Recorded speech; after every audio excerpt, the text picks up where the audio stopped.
97,1 Lumen FM. 97,1 Lumen 2003, suara sahabat sejati dipancar luaskan dari kawasan Ulumbuhe Peleruteng lantai 2 studio Radio Lumen 2003. Selamat siang untuk pendengar setia Radio Lumen di rumah ya. Apa kabar? Semoga masih sehat ya semuanya di jam 10:20. Anda yang sementara dalam perjalanan mengunjungi beberapa spot wisata di Manggarai Raya, jangan lupa hati-hati di jalan. Pastikan segala sesuatu untuk mendukung akhir pekan Anda sudah disiapkan baik-baik dan sementara di bawah serta ya. Baik, Mitra Lumen, senang bisa menemani Anda lagi dalam program Bincang Akhir Pekan bersama saya Fani dan pendengar dalam rangka kampanye 16 HKTP ya. Ini merupakan kampanye internasional untuk mendorong upaya-upaya penghapusan kekerasan terhadap perempuan dan juga anak di seluruh dunia. Jadi bahwa setiap tahunnya kegiatan ini berlangsung dari tanggal 25 November yang merupakan hari penghapusan kekerasan terhadap perempuan hingga hari ini di tanggal 10 Desember secara internasional kita merayakan Hari Hak Asasi Manusia. Sekali lagi saya Fani mewakili kru yang bertugas di akhir pekan ini mengucapkan Happy International Human Rights Day ya untuk kita semua. Dan sehubungan dengan ini pendengar telah hadir di studio Radio Lumen 2003 ada dua narasumber yang luar biasa di hadapan saya. Sudah ada bersama saya ada yang pertama Pak Pater ya, Pater Simon dari GPICS Peleruteng. Langsung saja saya sapa, selamat pagi menjelang siang Pater. Selamat Sehat? pagi Fani. Bagaimana, sehat ya Pater ya? Ya syukur kita masih sehat. Masih semangat ya Pater, bagaimana? Semoga masih semangat. Apa yang di Desember ini Pater yang sedang dikerjakan atau tujuan apa yang besar? Biasanya di bulan terakhir dalam tahun selalu banyak sekali kesibukan. Kesibukan membuat laporan, kesibukan mendampingi masyarakat, terutama sebagai orang Katolik persiapan Natal. Persiapan kesibukan Natal. Para pastor Betul. dengar pengakuan, merayakan rekoleksi dengan kelompok-kelompok, ya itu kesibukan pastor. Iya. Tapi kesibukan kantor biasanya sibuk dengan laporan-laporan. Ya, dan jalan-jalan terus ya pasti ya Pater ya. Ya. Mengunjungi wilayah Manggarai Raya. Baik, Mitra Metodia, narasumber yang pertama di siang hari ini di program Talkshow Bincang-Bincang Akhir Pekan. Lalu juga sudah hadir bersama saya siang ini ada Sekretaris KPAD Kabupaten Manggarai, ada Pak Kosmas Takung. Selamat pagi menjelang siang Pak Kosmas. Selamat pagi. Iya, saya dapat bocoran tahun berapa Pak Kosmas terakhir kali ke sini ya? Ingat mungkin 2005 ya. Sudah lama ya Hardiknas. 2 Mei itu zaman-zaman saya mungkin masih SD ya Pak Kosmas. Masih Kawati ya. Oh ya. Baik, untuk Pater dan juga Pak Kos, selamat datang di Radio Lumen 2003. Terima kasih banyak ya. Baik pendengar, jadi hari ini itu tadi dalam rangka kampanye 16 HKT ya. Jadi ini kampanye internasional penghapusan kekerasan terhadap perempuan. Karena itu juga hari ini Pater dan juga Pak Kos akan berbagi informasi atau bincang-bincang terkait menciptakan ruang bagi perempuan dan juga anak ya Pater ya dan Pak Kos. Dan juga mungkin dari Pak Kos nanti bagaimana kasus kita juga mungkin masuk ke kasus HIV ya. Fanny, kemarin 1 Desember itu juga Hari AIDS Internasional. Iya, betul. Dan sangat dekat ya, hanya selang seminggu itu. Betul. Jadi 1 Desember Hari HIV, lalu beralih ke sebelumnya 25 November kemarin Hari Hari Anti Kekerasan Perempuan dan Anak. Kemudian juga beralih ke 1 Desember Hari AIDS Internasional dan hari ini di 10 Desember kita merayakan Hak Asasi Manusia. Hari Hak Asasi Manusia. Mudah-mudahan hari ini Bapak tidak ada yang marah mama-mama ya. Atau mama bisa marah. Kita diundang ini. Iya betul. Karena kalau terjadi seperti itu maka Pater ini apa ini? Yang harus mungkin digalakan kalau masih terjadi ya kekerasan entah berupa fisik atau verbal. Nah, pendengar, jadi itu tadi siang hari ini kita dengan tema ya membuka ruang ya Pak Ter ya untuk perempuan dan juga anak. Nah, saya ke Pak Ter dulu terkait topik yang diangkat siang hari ini, bahwa memang meski isu keadilan gender ini telah diadopsi ke dalam hukum internasional ya Pak Ter, tapi memang itu sejak tahun 1948 saya dapat datanya di beberapa sumber informasi di internet, bahwa ketidakadilan gender ini masih memang menjadi salah satu permasalahan krusial dalam proses pembangunan di berbagai belahan dunia, termasuk kita di sini juga, bahwa ada disparitas perlakuan antara pria dan juga wanita tergambar dalam berbagai aspek kehidupan kita. Jadi baik di bidang politiknya, kemudian juga di bidang pendidikan, di bidang pekerjaan ini saya pikir ini yang juga agak menonjol ya Pak Kos dan Pak Ter. Jadi di bidang pengembangan diri dan lain sebagainya. Nah Pak Ter, bisa diceritakan begitu secara singkat dari data yang Pak Ter dapat di lapangan, kira-kira dari tahun ke tahun perkembangan kekerasan perempuan dan anak itu seperti apa sih Pak Ter? Baik, silakan Pak Ter. Baik, pendengar di rumah dan Fani dan juga Pak Kosmas yang ada di studio. Iya. Ngomong tentang kekerasan itu banyak sekali ya kita temukan di masyarakat atau di dalam kehidupan kita sehari-hari. Nah, untuk kekerasan itu kalau kita mau telusuri itu sama dengan kita masuk ke dalam hutan lebat yang tidak tahu jalan pulangnya. Yeah. Nah, kalau makin dalam kita telusuri, makin maka tersesat makin ya. banyak yang kita temukan. Iya benar. Ya. Tapi baik kita omong sedikit tentang kekerasan ini berhubungan dengan keadilan di dalam kehidupan sehari-hari, terutama keadilan antara perempuan dan laki-laki. Ya. Karena itu tadi kampanye kita yang dimulai 26 November yang lalu sampai dengan hari ini itu sebenarnya kita buat terus, tapi dalam 20 hari ini kita mau omong lebih masif, lebih terbuka, lebih banyak bicara tentang kekerasan dan penghapusannya, supaya semua orang tahu bahwa kekerasan itu tidak boleh ada dalam kehidupan bersama. Iya, dalam bidang apapun ya Pak Ter. Kalau kita lihat, kekerasan itu biasanya terjadi karena perbedaan-perbedaan yang ada dalam kehidupan bersama. Dan juga perbedaan itu bukan karena perbedaan fisik biologis yang ada pada manusia. Iya. Umumnya manusia bisa terima kalau orang itu lahir sebagai perempuan atau lahir sebagai laki-laki. Iya. Tapi karena ada hal-hal lain di luar keterberian itu, maka orang bisa melakukan kekerasan. Jadi kekerasan itu berhubungan dengan kehidupan sosial di mana masing-masing orang, terutama laki-laki dan perempuan, memiliki peran-peran tertentu dalam kehidupan. Yeah. Karena peran-peran itu berbeda, maka seringkali ada yang merasa lebih berkuasa daripada yang lain. Ya. Lalu ketika dia merasa diri berkuasa, dia pikir yang lain itu harus tunduk terhadap dan harus taat dan tunduk kepada dia. Yeah. Dan bisa jadi bekerja lebih banyak daripada yang lain. Yeah. Diminta dituntut sedemikian rupa supaya yang punya kuasa itu betul dihargai, dihormati secara lebih.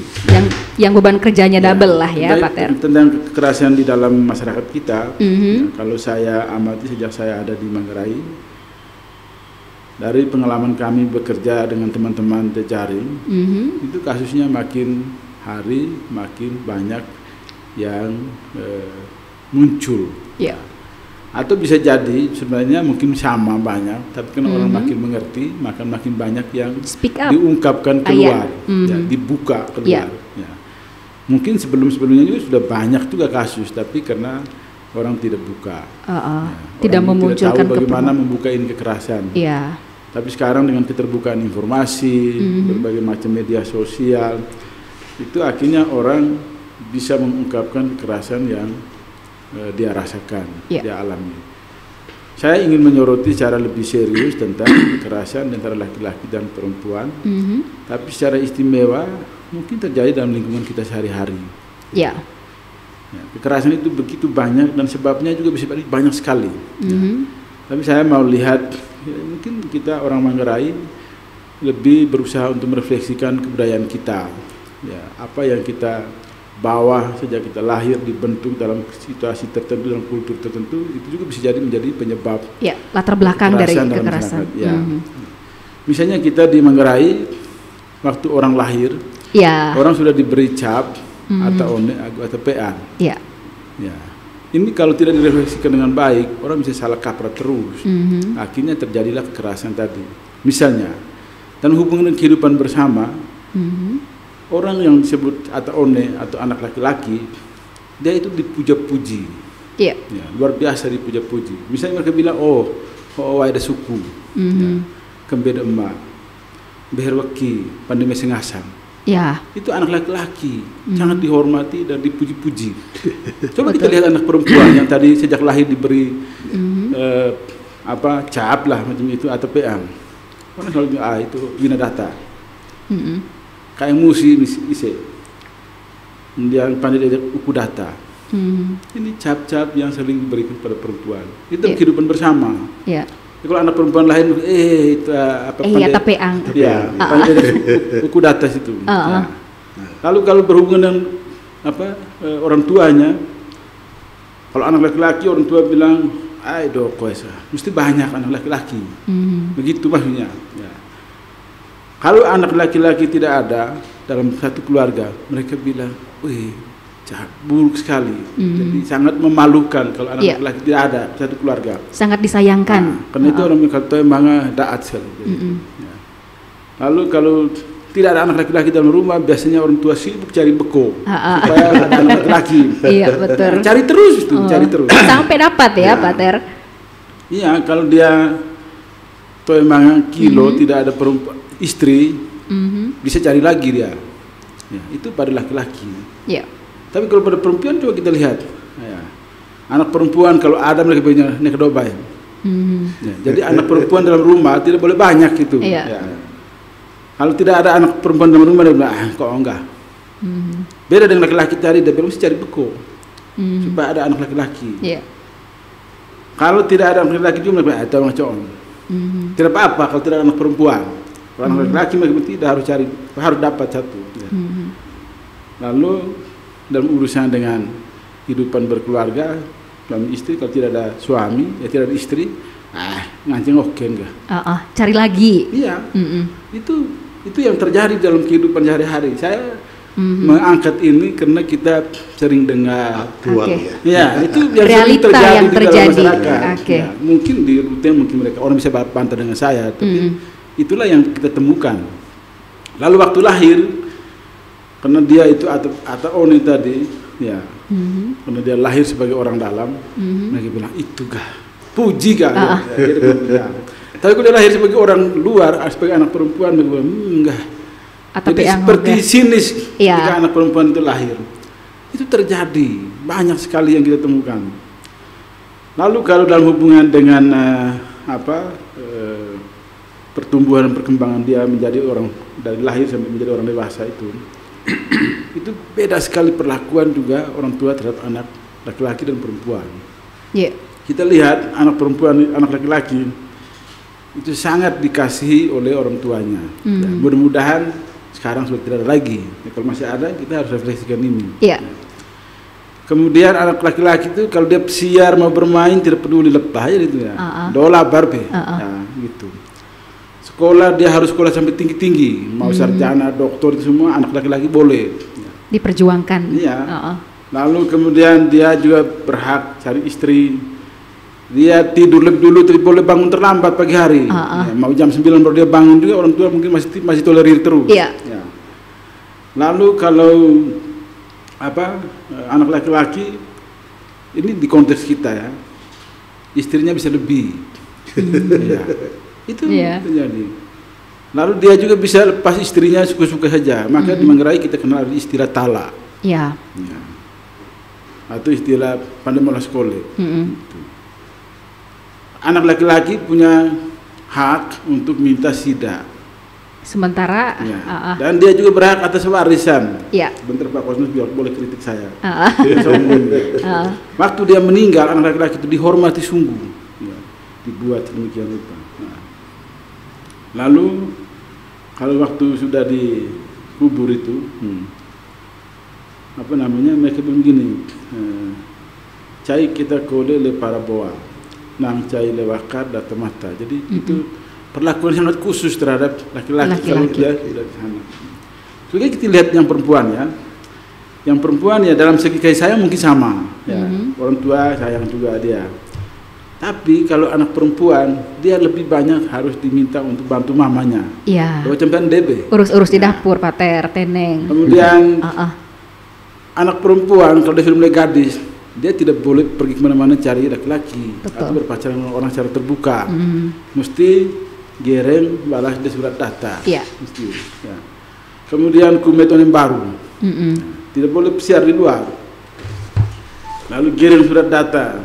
Dia harus tidur paling belakang, bangun lebih cepat. Karena harus bantu mamanya tadi. Iya. Ya, itu anak perempuan. Kalau anak perempuan salah sedikit, ini beda. Itu yang keluar. Lalu anak perempuan punya kewajiban bayar sida. Iya. Ya. Fanny sudah nikah pasti akan diminta. Iya, Pak Teh, seberapa kali keluar masuk. Soal warisan, anak perempuan dapat kalau memang ada rasa kasih sayang besar dari orang tuanya. Kalau tidak apa-apa. Ya, tidak ada warisan pun tidak apa-apa. Emi momang tuh.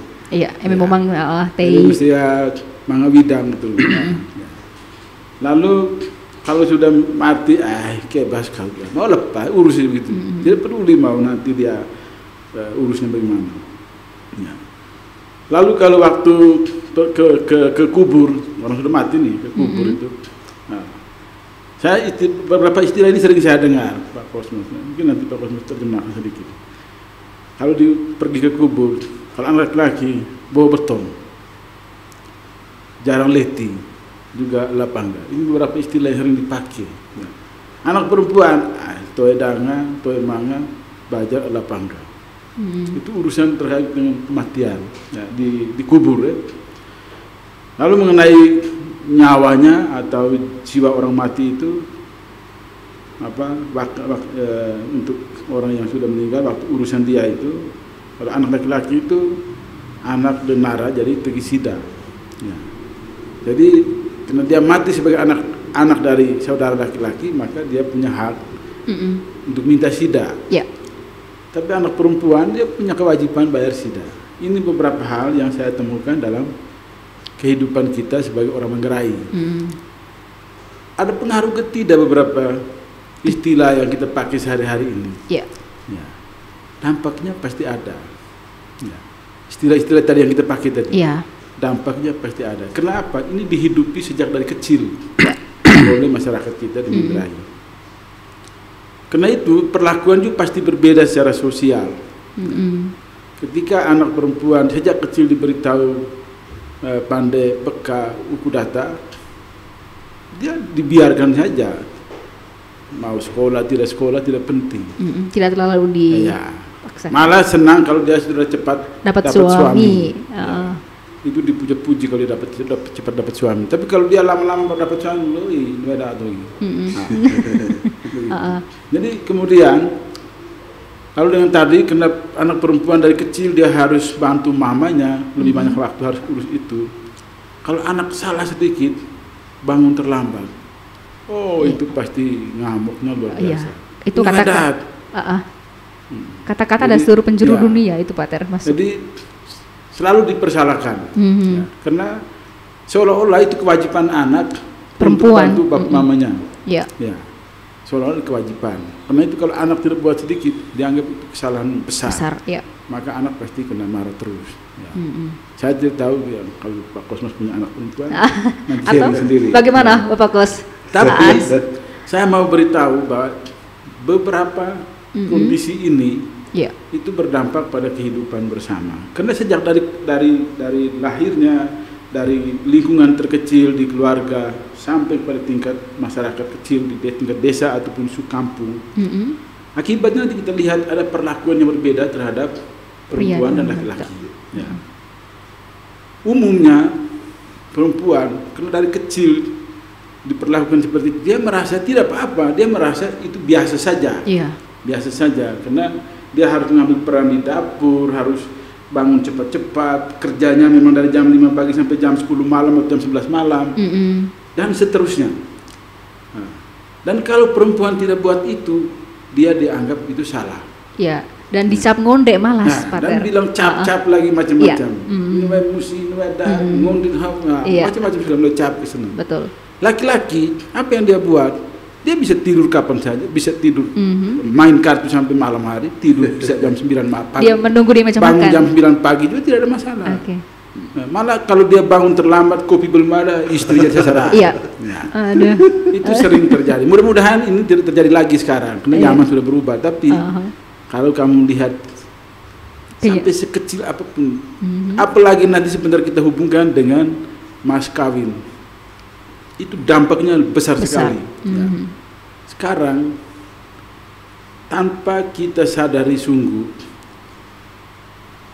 ngomong tentang mas kawin atau belis itu sebenarnya satu penghargaan terhadap perempuan. Itu secara sosiologis dan natural, itu yang terjadi dilakukan kepada kebudayaan tertentu dan masyarakat patriarki untuk menghormati perempuan. Tapi dalam perlakuan kemudian berkembang terus dan sangat berbeda maknanya.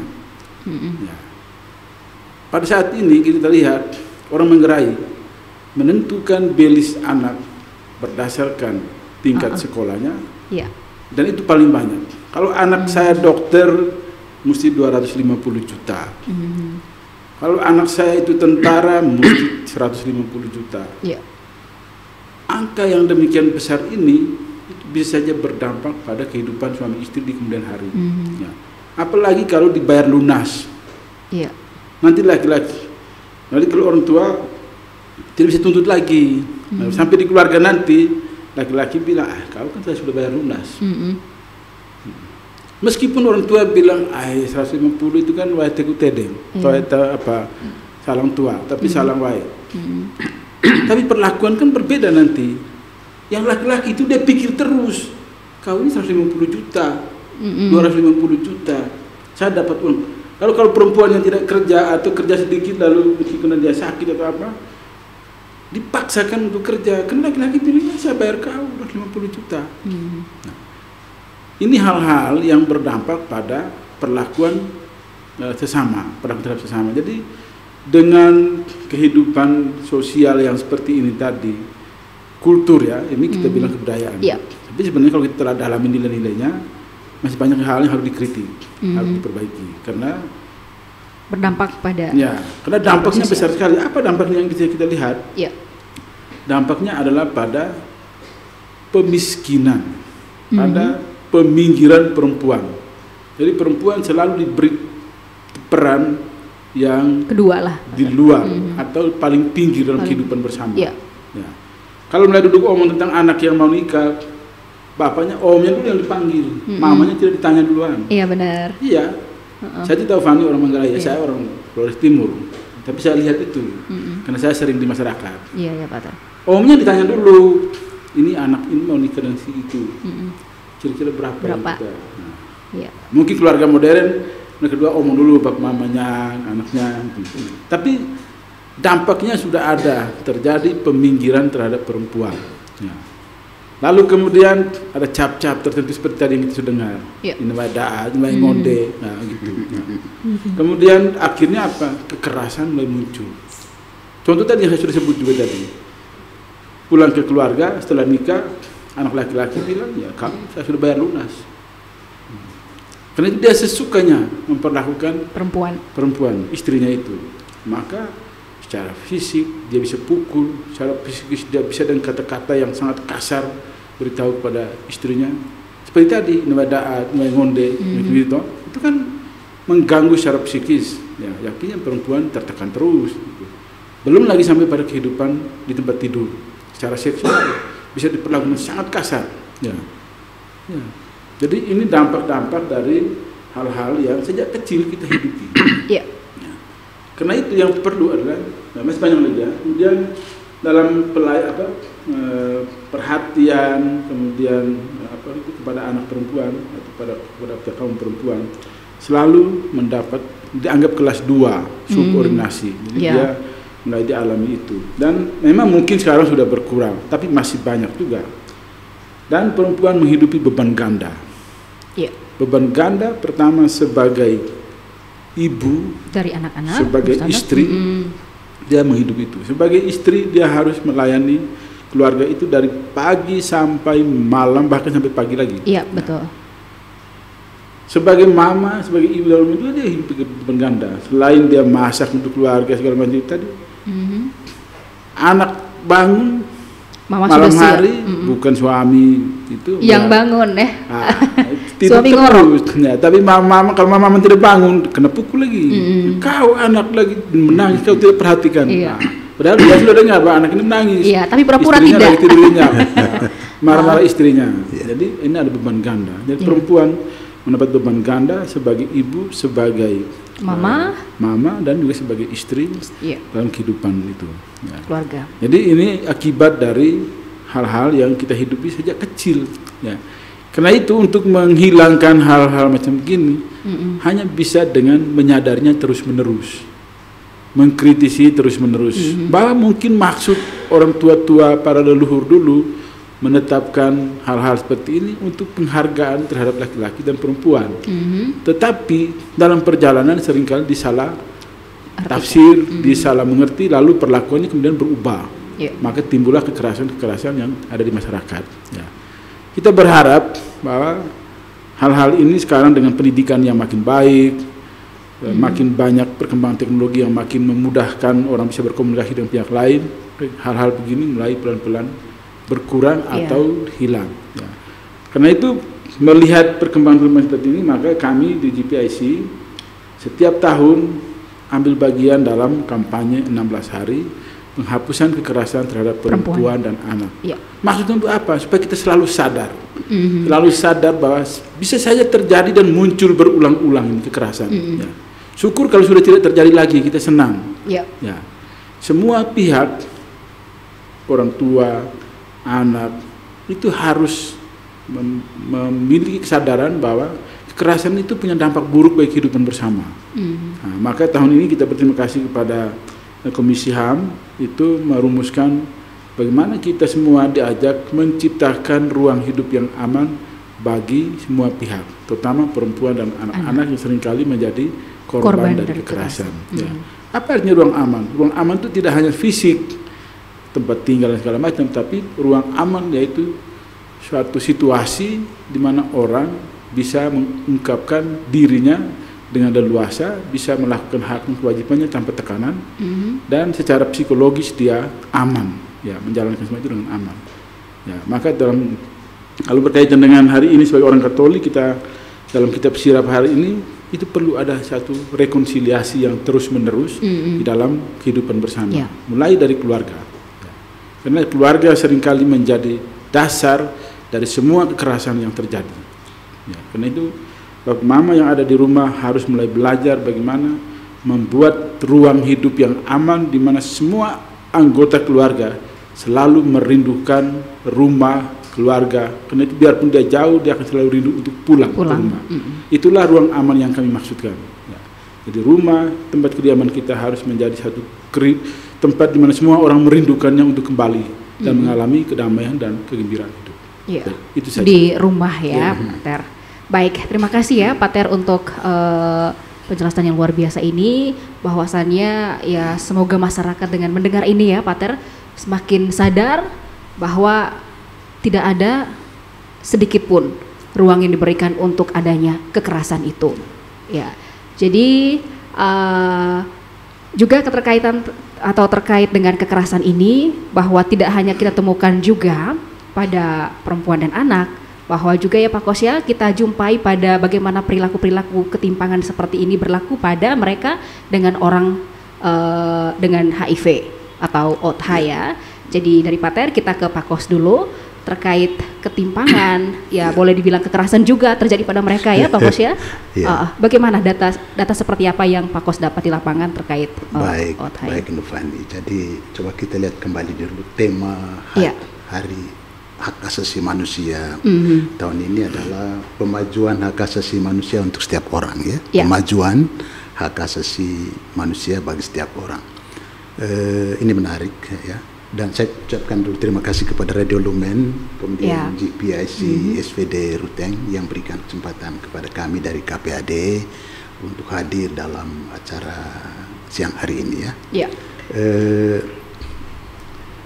Kekerasan sangat dekat ya, sangat dekat dengan kita. Sejak usia dini kita sudah diperkenalkan tadi Pak Ter sudah dengan berbagai bentuk tindak kekerasan, mulai kekerasan verbal, kekerasan budaya, fisik, hingga kekerasan seksual.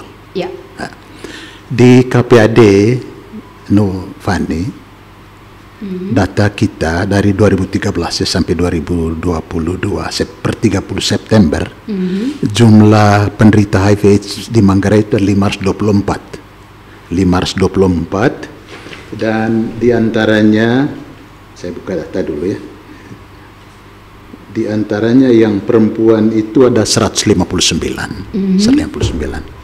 Ini sebenarnya setelah kita tracing, penyebab itu laki-laki ya. Saya setiap hari di Komisi Kantor Sekretariat Komisi Penanggulangan SDA Kabupaten Manggarai selalu didatangi ODA ya, yang saya prihatin, yang datang itu janda dengan bawa anak janda ya. Setelah saya cek ke bapaknya di mana, sudah meninggal ya. Lalu mereka single fighter sekarang mereka sangat menderita ya, karena di samping berjuang untuk nafkahi anak, juga mereka ada stigma ya dari masyarakat. Nah, ini kekerasan. Mereka seperti di reject ya, ditolak dari ya, masyarakat. ditolak masyarakat. Dan ini kita sangat prihatin.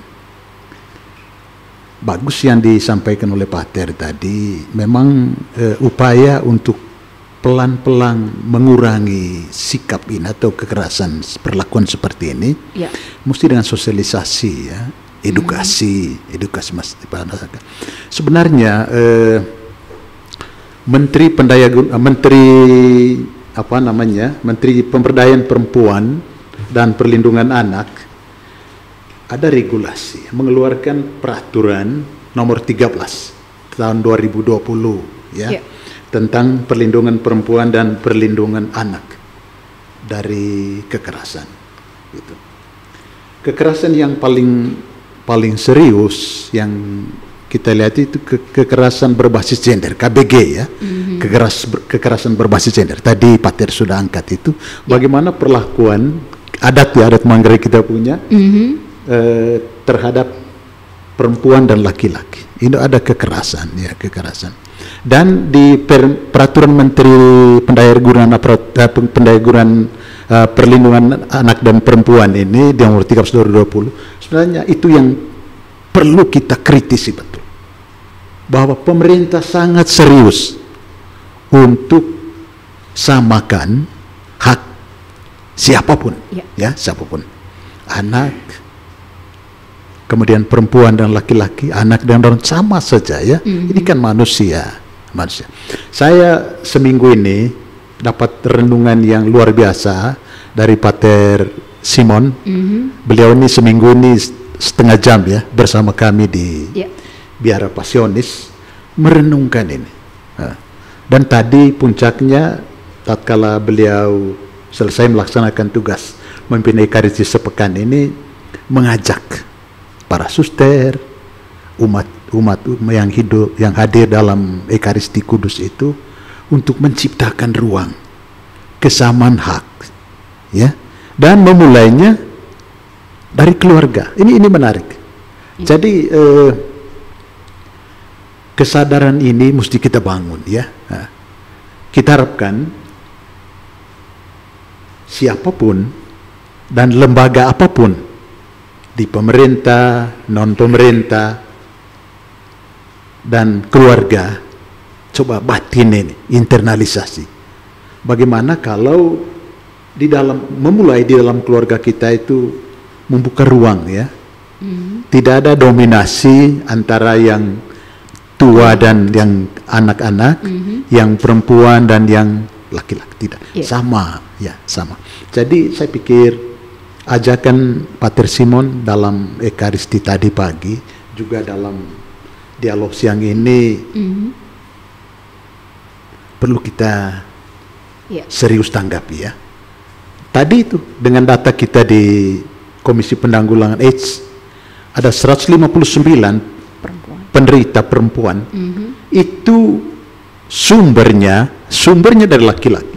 Tatkala atas nama, maaf ya, Nufani, ketika mereka baru punya anak 1-2, masih muda, alasan ngokaweh ngopala ke Malaysia, minta izin di istri, di orang tua, berangkatlah ke Malaysia.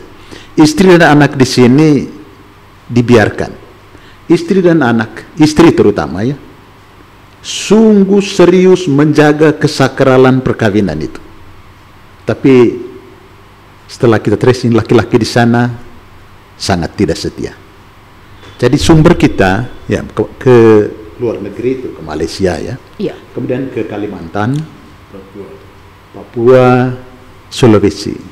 Nah, jadi kaum ibu, kaum perempuan kita setia di sini, tapi laki-laki ingkari. Nah, dan itu pulang membawa penyakit. Kasihan ya, itu tadi. Jadi 159 perempuan itu menjadi korban. Dan secara psikologi mereka ini kan minder ya, untuk hadir di masyarakat. Ya, lalu produktivitas ini juga teori kita di HIV di KPAD, orang begitu apalagi kalau HIV AIDS ya, pada AIDS produktivitas rendah, untuk kerja sama sekali tidak kuat ya, tidak kuat. Karena memang daya tahan tubuh sudah tidak mendukung ya. Itu sudah. Nah, dan moga-moga yang kita diskusikan siang hari ini, Nufani, Pater Simon, orang dengar. Nah, bagaimana semestinya ya kita perlakukan sesama ya, bukan hanya perempuan, sesama ya, anak, terhadap laki-laki juga harus imbang itu. Dan itu tadi pemerintah sangat serius betul bagaimana supaya perlakuan ini tidak boleh seperti itu ya. Kekerasan berbasis KBG, kekerasan berbasis gender dengan peraturan Menteri Perempuan dan Pelindungan Anak nomor 13 2020 itu sudah ya. Hanya sekarang bagaimana kemampuan literasi kita warga sangat sesal, misalnya orang terdidik melanggar ini, padahal mereka ini kan sudah terbiasa dengan membaca, berliterasi. Terima kasih Novania. Sangat disayangkan bahwa disayangkan ya. Mereka juga yang menjadi pelaku ya. Boleh dibilang gitu. Di data kita ODA itu malah ada orang terdidik, pendidikannya bagus ya, gitu. Malah yang dalam artian dia melakukan pelecehan. Ya, betul. Nah, gitu. Baik, sudah Novan ya. Baik, terima kasih ya Pak Kos. Jadi bahwa Mitra Lumen perlakuan terhadap ODH ini juga di masyarakat memang ini fakta terjadi ya Pak Kos, bahwa mereka juga minder untuk bergaul dengan masyarakat karena memang ada beberapa stigma yang itu diberlakukan sejak awal, bahwa mereka yang dengan ODH ini untuk dijauhi. Tapi sebetulnya bagaimana ini Pak Kos dari pihak KPAD-nya untuk menangani ketimpangan seperti ini? Saya sebenarnya minder ya Novani. Kemarin setelah kita koordinasi dan teman-teman di 22 kabupaten kota dengan provinsi juga, malah di Flores Timur atau Lembata ya, penderita ODA itu dia buka diri, ceritakan bagaimana dia fight ya, berjuang sampai dia bisa bergaul biasa. Tapi kita punya di Manggarai belum berani. Dalam catatan kami masih sangat tertutup. Itu sebetulnya karena apa Pak Kos? Apakah pihak pemerintah yang memang tidak memberi istilahnya memberi ruang kepada mereka yang ODA itu untuk speak up, untuk terbuka, atau memang seperti apa? Sebenarnya pemerintah daerah, pemerintah Kabupaten Manggarai sudah yang memberikan ruang. Hanya sekarang kita masih menutup diri ya. Saya kagum dengan beberapa itu tadi KPAD di Lembata, Flores Timur itu ada penderita ODA yang berikan testimoni bagaimana dia self confidence. Iya betul. Ya, self confidence. Tatkala dia menderita, dia bisa terbuka dengan siapa sih. Ini hal luar biasa. Dan ini saya cemburu sebenarnya. Saya berjuang supaya saya sama seperti teman KPAD di Flores Timur, Lembata, dan di Kupang ya, di Kupang. Saya berjuang. Moga-moga nanti dengan bantuan Radio Lumen kita expose terus ya, bahwa sebenarnya tidak apa-apa ya penderita. Yang terpenting dia bisa jaga diri ya, lalu rajin ambil obat di KPAD antiretroviral ARV di KPAD sehingga dia bisa didorong untuk punya semangat hidup. Gitu. Iya. Ya. Itu juga yang mungkin beberapa korban ODA ini, bukan korban sih, lebih mereka yang mengalami ODA ya, Pak Kos. Mungkin mereka ada yang tidak tahu bahwa kalau misalkan sudah demikian, bahwa harus seperti ini, salah satunya tadi adalah untuk datangi kantor mendapatkan pengobatan. Ya, betul. Sejauh ini apa yang sudah dilakukan dari pihak KPAD? Jadi kita tiap hari kita layani, selalu pemerintah siapkan obat antiretroviral itu ARV, diberikan tablet kepada penderita yang secara jujur mengakui dia penderita. Pemerintah sudah, karena di Undang-Undang 36 2009 tentang kesehatan, di situ Novani, setiap warga negara berhak hidup sehat. Artinya kewajiban pemerintah untuk memberikan obat ya, itu Undang-Undang Kesehatan. Kita selalu dorong penderita ODA, tolong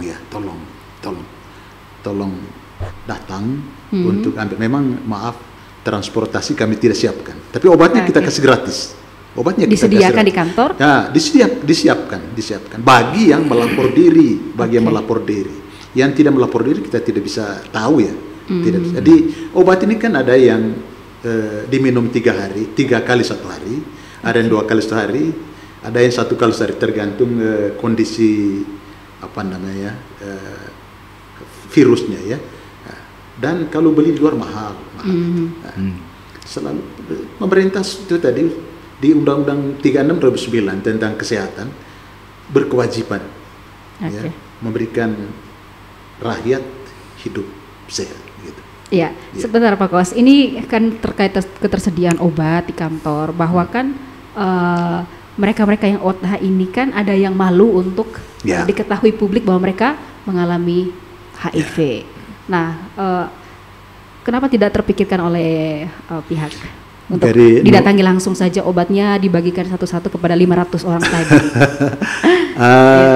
Karena untuk menunggu di tempat itu tidak mungkin ya. Iya, betul. Nah, kita dorong dengan sosialisasi edukasi. Karena maaf, anggaran kita masih terbatas. Mereka harus datang ambil sendiri. Transportasi berapa? Sekarang kalau beli obat itu kan minum tiap hari. Teorinya begini, Novan. Begitu orang positif HIV/AIDS, maka seumur hidup dia akan pikul itu. Nah, obat itu hanya membuat virus itu tidak replikasi, tidak memperbanyak diri. Tapi orang tetap tanda petik memikul itu virus itu seumur hidup.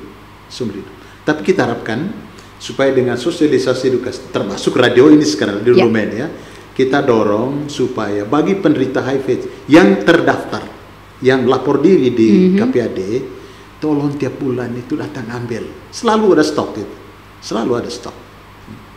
Karena obat itu juga ada masa daluarsanya. Masa daluarsa. Begitu dia tidak ambil, masa daluarsa. Lalu kami informasikan dulu 1-2 hari juga, kita sudah bisa distribusi kondom ya bagi penderita. Penderita. Sepanjang berapa bulan ini kondom itu kami tidak punya stok. Nah, kemarin sudah dapat informasi dari KPA provinsi, dalam minggu ini kondom itu sudah bisa kita peroleh dan untuk kita distribusi ya.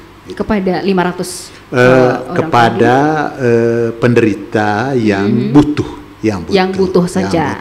Yang butuh ini kan maaf, misalnya waria, pekerja salon, kemudian yang berikut PSK ya, PSK. Nah, ada yang tidak butuh. Nah, jadi stok kondom mungkin besok sudah sampai. Ya. Kita sudah bisa distribusikan, tapi distribusikan harus datang di kantor ya, gitu, Novandia. Jadi itu dia ya, pendengar, bahwa memang kekerasan ini juga ada pada ODA ini, dan ya kita sebagai masyarakat juga ya Pak Kos, bahwa Pater intinya kita hidup berdampingan bersama-sama mereka, betul. Begitu. Jadi kan begini, Novani, ada kesepakatan internasional ya, bagaimana kita akrabi para ODA. Pertama ada triple zero di kesepakatan internasional, bahwa pertama di dunia tidak ada lagi yang penderita HIV tahun 2030, targetnya 2030 ya, itu kesepakatan.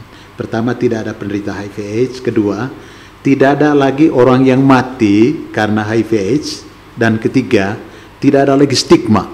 Jadi kita bisa bergaul akrab dengan para penderita ODA. Karena toh itu bukan menular dengan ya sepertinya jabat tangan, droplet, tidak. Penularan paling cepat itu dengan hubungan seks, ya. Jadi cairan sperma dengan vagina bertemu, ya, yang menderita HIV. Kemudian yang berikut air susu ibu dari yang ibu yang menyusui, yang positif ya kepada anak.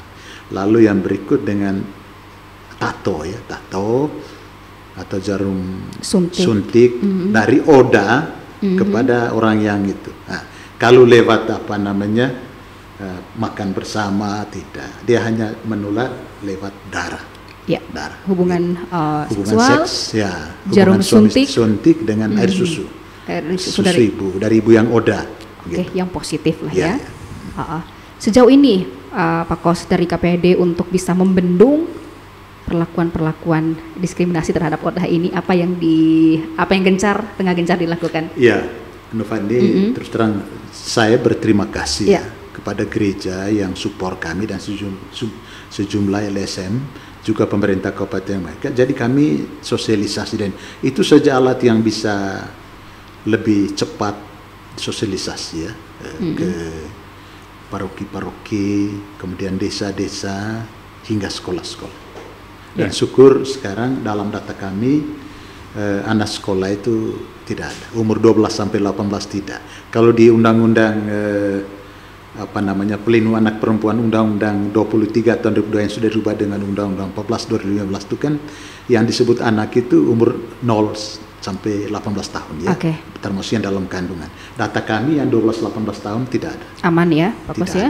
Tidak ada. Berarti 500 tadi tidak termasuk anak-anak sekolah? Tidak ada, ya. Semua berarti di atas usia? Ya, yang di bawah 12 itu yang dari air susu ibu tadi, kemudian di atas 18 sampai dengan 61 tahun.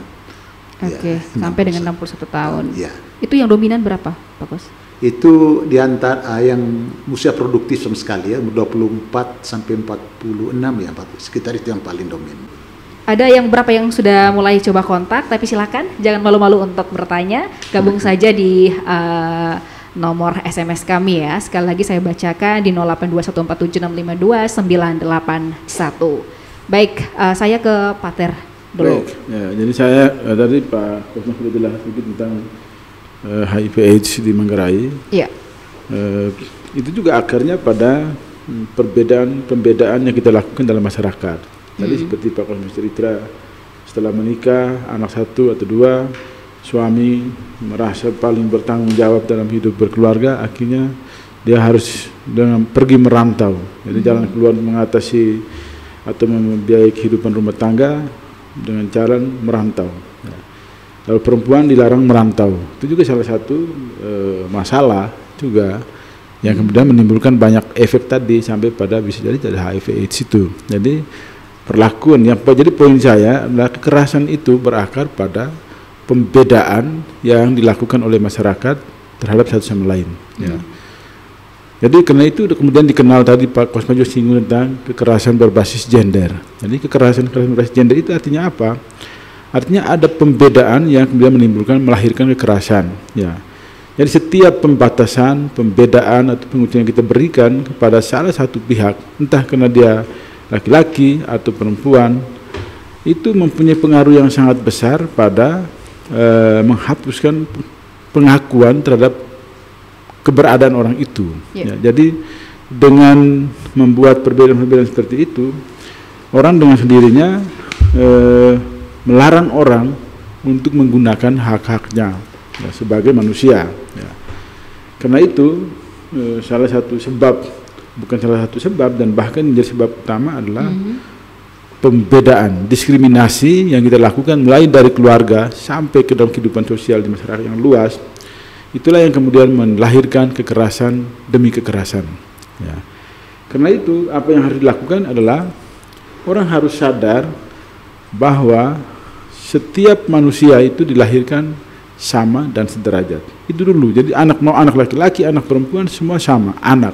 Itu dulu dalam rumah tangga dia harus berpegang pada prinsip itu bahwa baik perempuan maupun laki-laki dia adalah anak. Ya. Jadi kalau kita kembali ke kultur kita tadi, baru lahir saja orang sudah bilang ata one atau PA. Itu sebenarnya sudah langsung memberikan satu cap stempel kepada anak perempuan bahwa dia ini orang luar. Ya. Nah, kemudian dengan segala macam tambahan yang kemudian menimbulkan anak itu tidak bisa menggunakan haknya sebagai manusia secara normal. Ya. Jadi akhirnya dia apa sedikit dia perempuan yang salah, apa sedikit perempuan yang salah. Ya. Karena itu untuk mengatasi kekerasan tadi pertama saya bilang menyadari pembedaan yang kita buat di dalam masyarakat karena kehadirannya sebagai laki-laki atau sebagai perempuan, pembedaan terhadap peran-peran yang begitu tajam antara perempuan dan laki-laki itu harus disadari dan kemudian pelan-pelan dihapuskan. Ya. Karena itulah yang melahirkan ketidakadilan dan kekerasan tadi. Orang harus sadar bahwa kita laki-laki, kita ini lahir sebagai manusia, baik laki-laki maupun perempuan punya hak yang sama. Ya. Baik secara hukum maupun secara kultur, sosial dan sebagainya. Ya. Jadi itu yang kita perlu sampaikan kepada masyarakat bahwa ketika kita membuat semua anak, semua orang itu sama, maka pasti tidak akan ada kekerasan terhadap mereka. Itulah ruang aman yang tadi kita sampaikan. Ya, supaya masyarakat perlu itu, sadar dulu itu, sadar bahwa bagaimanapun kita dalam kehidupan di keluarga kecil, di tengah masyarakat, secara kultur, kita punya hal-hal yang bisa melahirkan kekerasan-kekerasan itu. Karena perbedaan-perbedaan yang kita berikan kepada masing-masing pihak, baik perempuan maupun laki-laki. Ya. Ini yang perlu dilakukan. Kemudian karena perempuan dan anak-anak sejauh ini paling banyak menjadi korban yang rentan terhadap pembedaan yang menimbulkan kekerasan itu, maka mereka harus dibantu, diperkuat kemampuan mereka untuk bisa ada sama seperti laki-laki. Tidak dalam arti bahwa dia harus mengambil perannya laki-laki, tapi dia hadir sebagai perempuan dengan perannya yang memang khas untuk kehidupan bersama. Ya, misalnya tidak mungkin kan orang di kampung suruh anak perempuan atau suruh istrinya pikul kayu banyak-banyak di bahu toh. Ya, begitu. Tapi bahwa itu menjadi bagian laki-laki itu harus disadari juga. Nah, anak perempuan secara fisik dengan segala macam itu dia tentu barang yang berat itu bisa dia pikul. Ya, dia bisa membantu melakukan hal yang lain untuk kehidupan bersama. Ya. Jadi menyadari itu dulu bahwa kita sama, dilahirkan sebagai manusia dengan martabat yang sama. Ya, dengan itu dia akan diberi akses yang sama untuk apa? Dalam banyak hal. Misalnya tadi kita di dalam budaya Manggarai, anak laki-laki boleh sekolah tinggi-tinggi, anak perempuan musi hoga. Karena itu dalam konteks kita untuk menghapus kekerasan ini tadi, anak perempuan dan anak laki-laki harus punya kesempatan yang sama untuk sekolah yang berkualitas. Itu contoh saja. Ya. Lalu kemudian soal akses terhadap ekonomi, kehidupan ekonomi. Anak laki-laki dan anak perempuan harus diberi kesempatan yang sama untuk dapat pekerjaan yang layak. Ya. Juga kemudian dalam kehidupan sosial politik, orang bilang partisipasi politik itu harus sama. Ya. Kita dalam aturan pun masih ada pembedaan. Perempuan harus maksimal 30%. Dibuat sedemikian aturannya, tanpa sadar itu kita membuat pembedaan, mendiskriminasikan peran itu. Karena undang-undang batasi 30% partisipasi politik perempuan. Ya.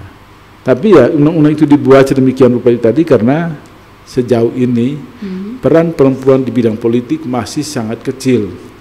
Maka ada target dari 30% itu target. Supaya pada tahun ini atau pada tahun depan partisipasi perempuan dalam bidang politik minimal 30%, minimal. Ya, jadi Fani kalau bisa pintar politik, bisa pintar maju untuk public speaking, saya pikir bisa tampil, dapat hak juga untuk berpartisipasi dalam politik. Ya, sekarang lagi rame-rame urus berkas untuk apa itu. Nah, dan ini adalah tanggung jawab semua orang di seluruh dunia. Ya, karena itu dalam pembangunan di seluruh dunia dirumuskan bahwa setiap orang, laki-laki dan perempuan, mempunyai persamaan hak di depan hukum dan juga dalam kehidupan sosial. Ya. Jadi tanggung jawab kita semua. Ya. Jadi Bapak Mama di rumah, teman-teman dimanapun berada, itu juga harus perhatikan ini bahwa setiap kita harus diberi kesempatan yang sama, akses yang sama untuk dapatkan apa yang menjadi pendukung kehidupan kita. Pendidikan yang berkualitas, ekonomi yang baik, partisipasi politik. Nah, dalam kehidupan sehari-hari itu ada ahli bilang laki-laki dan perempuan juga mempunyai kesamaan akses terhadap kontrol yang dibuat dalam kehidupan bersama. Jadi tidak hanya bapak saja yang urus rumah, dia seliput kepala keluarga, aturan semua ditentukan, bukan. Mama dan anak-anak pun dapat mempunyai kesempatan yang sama untuk mengontrol kehidupan keluarga. Itu satu poin yang penting. Yang kemudian yang berikut, terlibat bersama-sama, berpartisipasi bersama-sama untuk mengembangkan kehidupan di keluarga. Kemudian juga ada kesadaran bersama bahwa kekerasan bisa saja saya yang lakukan. Jadi semua orang harus sadar bahwa saya bisa menjadi penyebab kekerasan. Ya, karena itu kita harus tetap kritis. Jangan sampai saya menjadi pelaku kekerasan dalam rumah tangga, dalam masyarakat dan sebagainya. Ini hal yang harus disadari. Kalau tidak, kekerasan akan muncul terus. Lalu kemudian baru akses terhadap sumber daya tadi yang saya omong, dan juga pemenuhan kebutuhan dasar. Semua hal ini, semua orang harus diberi kesempatan yang sama. Itu baru kita bisa menciptakan satu ruang yang aman. Semua orang bisa hidup, bisa berkembang dengan baik. Ya. Tadi saya bilang kalau di rumah harus menjadi tempat di mana setiap anggota keluarga rindu untuk pulang ke sana, karena dia tahu di rumah akan dia dapat keamanan, ketentraman, kebahagiaan di rumah. Tapi kalau rumah menjadi sumber konflik, anak tidak akan datang ke rumah. Dia hilang dan dia terus itu. Gitu. Jadi mari kita semua, Bapak Mama di rumah, teman-teman dimanapun berada, kita semua berusaha untuk tempat kita hidup harus menjadi tempat yang aman bagi semua pihak, secara istimewa perempuan dan anak-anak perempuan, juga anak-anak yang lain yang seringkali menjadi sangat rentan terhadap kekerasan dan pembedaan-pembedaan itu. Saya kira ini saja yang bisa saya sampaikan. Baik, terima kasih. Ada pertanyaan silakan. Ini ada yang sudah bertanya Pak Ter di WA. Saya bacakan ya dari 082 246 912 sekian. Katanya, selamat siang Radio Lumen, selamat siang juga untuk IT. Ini dia menilik budaya mempersalahkan perempuan di Manggarai, Pak Ter. Kuatnya budaya mempersalahkan perempuan. Kita kalau pakai rok mini yang disalahkan. Begitu. Bagaimana Pak Ter melihat ini? Terima kasih. Ada Yota, mahasiswa, salah satu kota Ruteng. Iya, ini juga saya pikir iya ya. Kuatnya mempersalahkan. Itu tadi dari kebiasaan-kebiasaan yang tadi dihidupi oleh masyarakat. Jadi setiap orang juga harus juga membangun kepekaan sosial. Kalau tidak ada kepekaan sosial juga bisa menimbulkan masalah. Katakanlah misalnya kita tinggal di suatu masyarakat yang tiap hari dia pakai sarung. Kalau tiba-tiba satu anak mahasiswa datang pakai celana rok pendek sampai di atas paha besar, itu menimbulkan masalah. Jadi orang setempat bisa menyingkirkan dia dari kehidupan bersama karena dia dianggap melanggar kehidupan bersama, melanggar ketentraman hidup bersama mereka. Tapi apakah itu salah, Pater? Itu salah atau tidak tergantung di mana dia berada. Perspektifnya itu juga harus dibaca. Jadi kepekaan sosial itu sangat penting. Cip meruang am tadi saya bilang semua orang berpartisipasi di situ. Jadi tidak bisa hanya salahkan laki-laki atau salahkan perempuan saja. Kalau macam tadi tiba-tiba misalnya pergi gereja, semua orang di kampung itu sepakat kalau ke gereja anak perempuan tidak boleh pakai rok pendek. Tapi kalau kita dengan nekat saja mau pergi, tidak peka dengan barang itu, mau pergi ke gereja dengan rok pendek dan paha besar, itu orang semua akan ngamuk itu. Artinya yang dibutuhkan adalah kepekaan sosial. Bisa tidak saya melakukan ini di sini? Bisa jadi hal itu di tempat lain tidak ada masalah. Contoh, orang mandi di sumur itu susu murni, itu orang harus mengerti. Di Bali ada tempat yang khusus untuk orang telanjang. Tapi kalau kamu masuk di situ dengan pakaian, dia marah. Karena itu melanggar kehidupan bersama, aturan bersama di situ. Maka dibutuhkan kepekaan saja. Kalau merasa tidak belum masuk di situ, tidak bisa telanjang di situ, jangan masuk di situ. Karena itu hanya ruang yang diciptakan hanya untuk itu. Begitu juga dengan kehidupan di masyarakat. Kalau masyarakatnya peka terhadap keadaan, keadaan. Dia lihat bahwa yang sopan, yang etis dalam hidup bersama adalah berpakaian sarung seluruhnya, atau dengan baju dan celana yang rok yang sebelah bawah lutut, dan baju yang hem yang bagus, atau kebaya yang baik. Tapi kalau orang datang dengan baju keki saja, jelas itu masyarakat reaksi. Maka yang perlu adalah kepekaan tadi.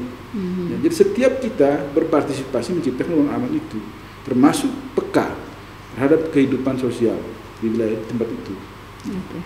Baik, terima kasih ya Pater. Itu dia tadi untuk yang sudah bergabung di nomor WA. Silakan yang mau tanya lagi, karena kita masih ada beberapa menit ya untuk sebelum mengakhiri talkshow siang hari ini. Baik, sebelum kita menutup perjumpaan kita, Pater dan juga Pak Kos, bagaimana apa yang ingin disampaikan kepada masyarakat Manggarai yang kalau kita kembali tadi Pater bahwa memang kultur kita yang kalau saya seperti saya sudah tekankan sepanjang pertemuan ini, jadi kalau mama di rumah, teman-teman di mana saja berada, kekerasan itu bisa kita kurangi atau kita hapus dari kehidupan bersama kalau kita sadar. Kita sadar bahwa kita sendiri bisa menjadi pelaku kekerasan. Itu dulu yang perlu.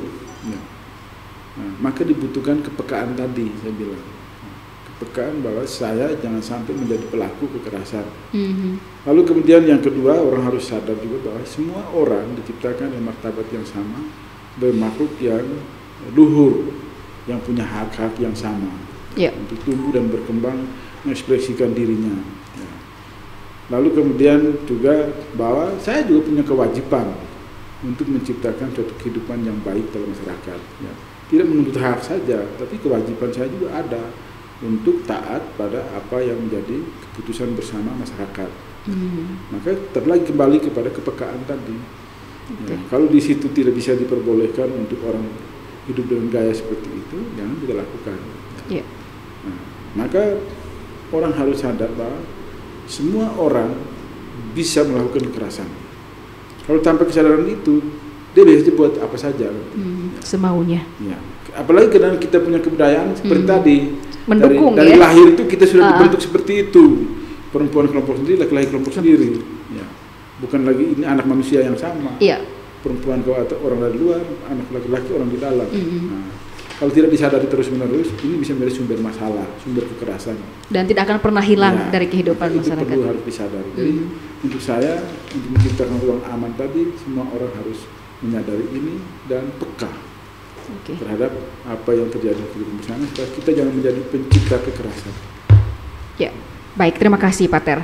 Saya ke Pak Kos ya, sebelum kita mengakhiri pertemuan siang hari ini dalam bincang akhir pekan, Pak Kos, terkait kehidupan para ODH saat ini, apa yang ingin Pak Kos sampaikan? Terima kasih Novandi. Kita dorong ya, pertama masyarakat untuk akrabi para penderita ODA ya. Lalu di samping itu saya dorong supaya ODA yang selama ini sudah tidak aktif ambil obat di KPAD, saya minta supaya tolong dorong diri ya, ambil obat itu untuk keselamatan dan kesehatan kita. Lalu yang berikut saya harapkan siapapun ya, orang perorangan, lembaga di Kabupaten Manggarai, apakah gereja atau lembaga-lembaga pemerintah non NGO, mari kita selamatkan warga Manggarai untuk bebas dari HIV/AIDS gitu. Lalu yang berikut Novani, kita dorong supaya sekolah ya, sekolah supaya memberikan pencerahan kepada anak-anak pelajar ya, supaya menjadi pribadi yang berprofil pelajar Pancasila, beragama ya, tahu sopan santun ya, berakhlak mulia. Tentu memulainya dari guru ya, dari guru. Lalu yang berikutnya Nufani, semua bentuk tindak kekerasan adalah perbuatan salah. Jadi semua bentuk tindak kekerasan adalah perbuatan salah. Tetapi kejahatan seksual terhadap anak adalah perbuatan yang sangat keji. Ya, mari kita selamatkan Manggarai. Baik. Terima kasih, Novani. Baik, terima kasih juga Pak Kos dan pendengar setia Radio Lumen 2003 di rumah. Demikian sudah talk show atau bincang-bincang akhir pekan bersama narasumber kita, ada Pater Simon dari Direktur GPIC SVD Ruteng bersama Pak Kos dari KPAD Kabupaten Manggarai. Semoga talk show hari ini dengan tema memberi ruang ya, tema menciptakan ruang aman bagi perempuan dan anak bermanfaat untuk kita semua, dan mulai sekarang bahwa kekerasan apapun tidak diizinkan terjadi di kehidupan bermasyarakat kita. Baik, sampai ketemu lagi Pak Ter dan juga Pak Kos. Terima kasih untuk waktu yang berharga ini dan pengetahuan yang sudah disampaikan tadi. Saya Fani pamit undur, dan untuk pendengar semua di rumah tetap stay bersama kami di 97,1 Lumen FM. 97,1 Lumen